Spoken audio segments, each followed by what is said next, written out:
generally go to the kick, I guess. So like Josh was talking about, my processing power got a little crazy towards the end, so I needed to take what I did to the kick and just print it. So over here in the gray, that's what it was, and then over here now in the red is pretty much all of this just on one convenient location. Let me make that active real quick so we can kind of see. Take that. Yeah, you could definitely see that latency at the bottom. He really processed the crap out of that kick. So again, so just some gain staging took like almost 6.5 dB out. So this is it just on its own. And sorry that you can't hear that again. It's I don't think it's mapped. It's actually mapped to print. So so let me just change that to my drum bus real quick. I don't know where that went in here. There it is. There you cool. go. Awesome. That is crazy. Yeah, so that's boomy as hell. But when you get everything just kind of mixed in there with it, why is all of that? Oh, because that's soloed. Yeah, so with so you can get, there's a lot of the low end coming in on this kick here. So the way I love the R bass. You really get some punch, just like so you get some of the low end really coming out of here, and you can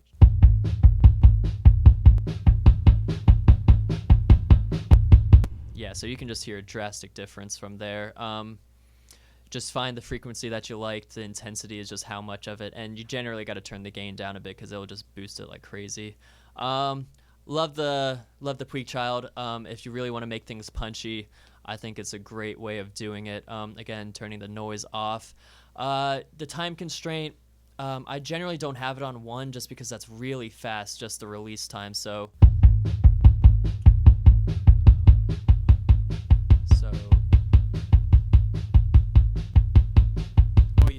so that does a lot. Sorry guys, that's again gonna flop through your ears, but that was worth talking through. That was really nice and punchy. Yeah, it just really brings out some of the mids sometimes, especially with with this, it would bring out like the beater. So that's what I was really going for. And then here, just throwing on the Puig Tech, add in some low end and a little bit of high, like around 5, but also taking out a decent amount around 20, just because I don't know, there's really not that much up there anyways, and you get the cool little frequency shifts and all that with the Puig Tech, or with just any pull tech, but in this case, whatever.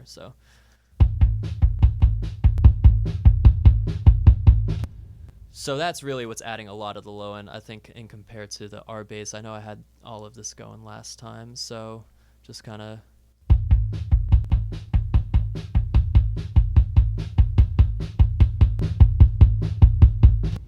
Yeah, that's really cool.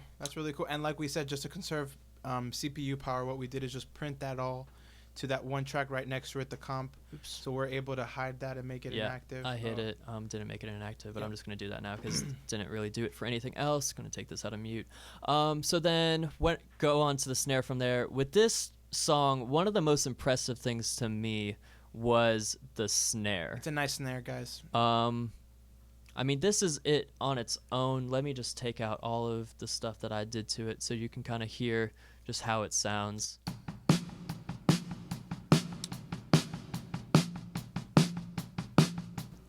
I mean, there's still some of the plate coming through on that, but yeah, I don't know. I just thought it was a really awesome snare, so good job to whoever did that. Oh, I guess I didn't take that out, but whatever. Yeah, with this, what I ended up going through is, with the majority of the things, I take out, I high pass just about everything just to kind of get rid of some of the low-end information that really, in this case, isn't getting used. Like with the snare, you really don't need much past here. So like when I bypass it, you really shouldn't be able to tell much of a difference. Yeah, so that's really just to clean things up. You really don't hear much out of that. Did a little bit of compression here, used the 3A because I find that brings out more of the highs, so like more for like the attack of the snare. You can see I didn't really touch the high pass filter analog off.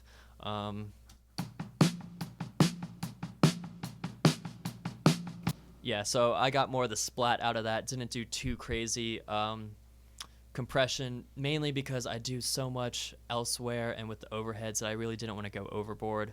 I have the transient, the Waves version of like a transient designer on here. You can kind of tell I bypass this.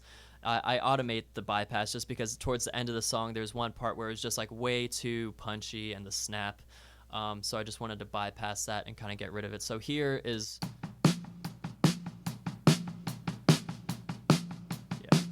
So, and then with that's pretty drastic stuff. If we were to go back up to the 3A for just a second before we go on, a lot of people just question the difference between a 2A and a 3A, and just like Sean said, it's that sponginess and almost kind of like MIDI high-ish kind of sheen you get out of it. It's a compressor is not always a compressor. Sometimes you're gonna get a little more sheen out of it. Yeah, and with the 3A, I think the release time for sure is quicker than the 2A. I'm not sure about the attack time, but with the 2A, I think is generally more smooth to me. It's so 3A is great on like electric guitars and anything that you kind of want to bring those mid-rangey stuff out with. Yep, sounds good. So then are we talking about effects in this video? Do I want to talk about my crazy snare effects? Yeah, we could do crazy snare effects now that we're on snare. So with this song, I've been listening to a lot of the Mars Volta, so that's where I've been kind of getting a lot of the effects for this song. I'll kind of get this out of the way for a second just so I can see. Goodbye 3A. So in the verse, you'll kind of hear the song just kind of completely drops and goes in a completely crazy different direction. So I'll just play a little bit so you can hear what I mean.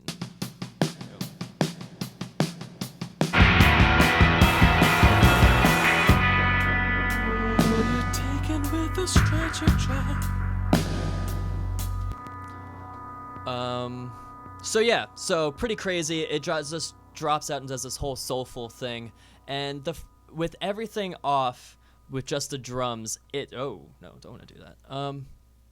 Bring this back up. With just the drums, it leaves a lot of space here in the verse. Like, there's not a whole lot going on, so I wanted to find a way to fill that space, and strangely enough, for this song, for this part of it, Purple Rain came to mind. Purple Rain. And just that, crazy 80s plate just kind of thing. So that's more what I was going with here, is just to fill up that space. It's just, obviously you heard the plate going on. And so that's there the whole song. I automated it to make it not be as loud in some places. I'm just going to have to drag this, I guess. So here's the volume. You can see some automation I did to it. But so with the plate, you can just see how much I automated it to taste, or how much I wanted to hear the plate. And then also where the Mars Volta thing comes in is with this delay thing I do.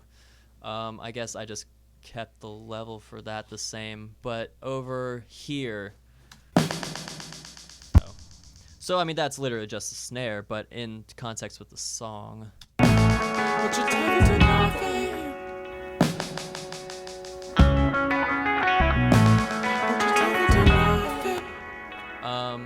So with that, I was toying with the idea of keeping the plate in there too, but I kind of wanted to switch it up a bit. And there was a song off the last Mars Volta CD that they did where they had a similar kind of effect, and I thought it was really cool. So it was a way to switch it up.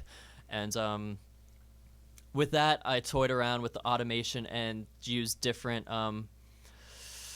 delay times. That's actually what I was originally Can you pull up that delay for us? Yeah.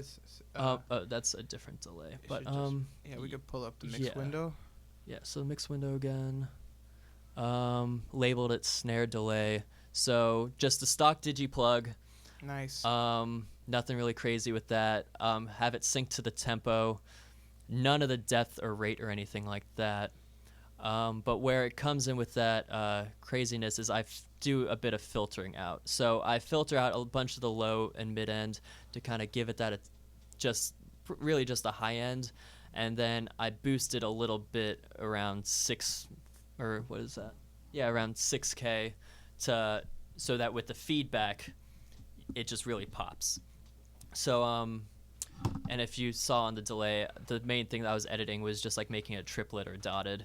And so if I can find it in the... Yeah, so this is the delay aux, and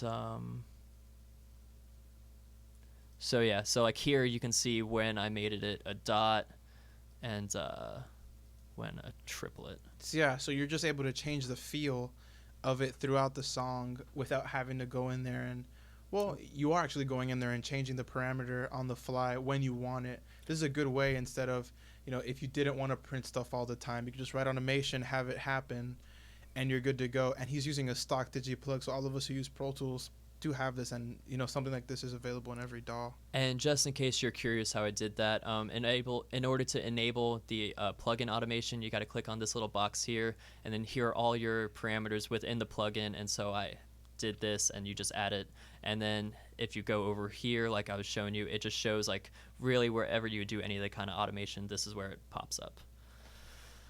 Cool. So then, yeah, and then I guess I did effects on here too. So this is, instead of doing the feedback within the plugin, I like doing it manually, because that's, if you do that, then it runs through like all your EQs and stuff again.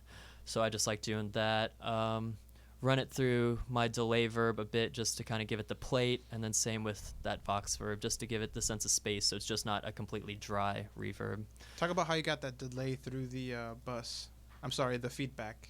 Yeah, sure. So essentially with doing the feedback this way, over here, it's sending, I'm just going to bring this over. So you have the aux here, and I've set up the bus for it and its own little thing, and it's called snare delay. And so just like you would add any kind of effect, you just send it back into itself. So it's just a feedback loop, essentially. Not essentially, that is what it is. And then, yeah, and you can kind of edit it. The more you push it up, the more it feedbacks and the longer it goes. So that's the theory behind that. Yep, really cool. So what's next? Actually, that's, besides my parallel compression, that's pretty much it. Again, one of the impressive things with the drums in this one is they didn't really use all the spot mics that you would generally see on a modern drum session, or like any tracking session, but with drums. They've got the sets of the overheads, kick, snare, and then they got some rooms, which that I really just added to taste. I'll bring the mix window back so you can just kind of see the levels. Yeah, so you can see I didn't use too much room, and like no processing really on that besides just my gain staging. Nice. So then...